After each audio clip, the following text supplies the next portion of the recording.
বাংলা গল্পে আড্ডায় সকলকে স্বাগত। আজ আমি আপনাদের পড়ে শোনাব বিখ্যাত সাহিত্যিক বনফুল রচিত ছোট গল্প নাথুনির মা। শুরু করছি গল্প নাথুনির মা। ফিক্সিটি অফ পারপাসের বাংলা কি? উদ্দেশ্যের দৃঢ়তা। যাই হোক, ইহার সুন্দর একটি উদাহরণ সেদিন দেখিয়াছিলাম।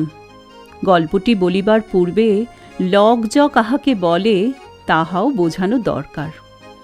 লগ্জ তাহাকে বলে যাহা হইলে ব্যয়ত আনন আর বন্ধ হয় না, ব্যয়তই থাকে। হাই তুলতে গিয়া অনেক সময় এই বিপদ ঘটে। মুখ কিছুতেই বোঝে না, হাঁ করিয়াই থাকিতে হয়, যতক্ষণ না কোনো ডাক্তার চোয়ালের হাড়টি যথাস্থানে বসাইয়া দেন। ইহার ঠিক ডাক্তারি নাম ডিসলোকেশন অফ ম্যান্ডিবল। একবার হইয়া পড়িলে সঙ্গীন পরিস্থিতি। একটি রোগীকে লইয়া অনেক রাত্রি পর্যন্ত জাগিতে হইয়াছিল। সকালে চোখ হইতে ঘুম ছাড়িতেছিল না। গৃহিণীর বারংবার তাগাদা সত্ত্বেও তন্দ্রাচ্ছন্ন হইয়া বিছানায় পড়িয়াছিলাম। কড়কড় শব্দে বাজ পড়িল না দুয়ারে কড়া নড়িল। বাহিরে আসিয়া দেখিলাম একটি আধ ঘণ্টা দেওয়া কম বয়সী মেয়ে একটি বুড়িকে লইয়া দাঁড়াইয়া আছে। চিনিতে পারিলাম নাথুনির স্ত্রী ও মা। ইহাদের বাড়িতে ইতিপূর্বে চিকিৎসা করিয়াছি। নাথুনি স্থানীয় ময়দার কলে চাকরি করে। আমি জিজ্ঞাসা করিলাম, কি হলো? বুড়ি নীরব। নাথুনির বউ বলিল, মায়ের মুখ হাঁ হয়ে গেছে, বুঝছে না বলিয়া সে মুখ ফিরাইয়া হাসি গোপন করিল। তাই নাকি? দেখিলাম ঠিকই তাই। বুড়ির স্থানচ্যুত হইয়াছে। নাথুনি কোথায়? নাইট ডিউটি থেকে ফেরেনি এখনো। এরকম হলো কি করে? হাই তুলতে গিয়ে? বধূটি উত্তর দিল, বুড়ির পক্ষে কথা বলা অসম্ভব তাই।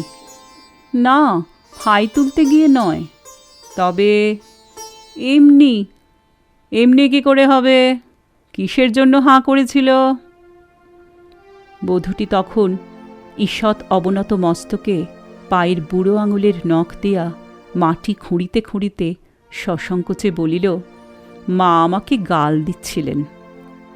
অনেকক্ষণ গাল দেবার পর যেই পোড়ার মুখে বলতে গেছেন, অমনি পোড়ার পর্যন্ত বলেই মুখে আঁচল দিয়া ঘাড় ফিরাইয়া সে হাস্য গোপন করিল। বুড়ির চোখের দৃষ্টি অগ্নিবর্ষণ করিতে লাগিল। কতক্ষণ হয়েছে? আধ ঘণ্টা হবে। আচ্ছা বসো তোমরা, এক্ষুনি ঠিক করে দিচ্ছি আমি। ভাবিলাম মুখরা বুড়িটা আর একটু শাস্তি ভোগ করুক, আমি ততক্ষণ প্রাতকৃত্যাদি শেষ করিয়া লই। রোগী দেখিবার ঘরটায় তাহাদের বসাইয়া আমি ভিতরে চলিয়া গেলাম। ফিরিলাম প্রায় ঘণ্টাখানিক পরে। আসিয়া বিধিমতো দুই হাতের দুইটা বুড়ো আঙুল বুড়ির মুখগহ্বরে পুড়িয়া নিচের চোয়ালের হাড়টায় বেশ জোরে চাপ দিয়া টান দিলাম। খুট করিয়া হাড় যথাস্থানে বসিয়া গেল। মুখ হইতে বুড়ো আঙুল দুটি বাহির করিয়া লইবার সঙ্গে সঙ্গে বুড়ি বলিল, মুখে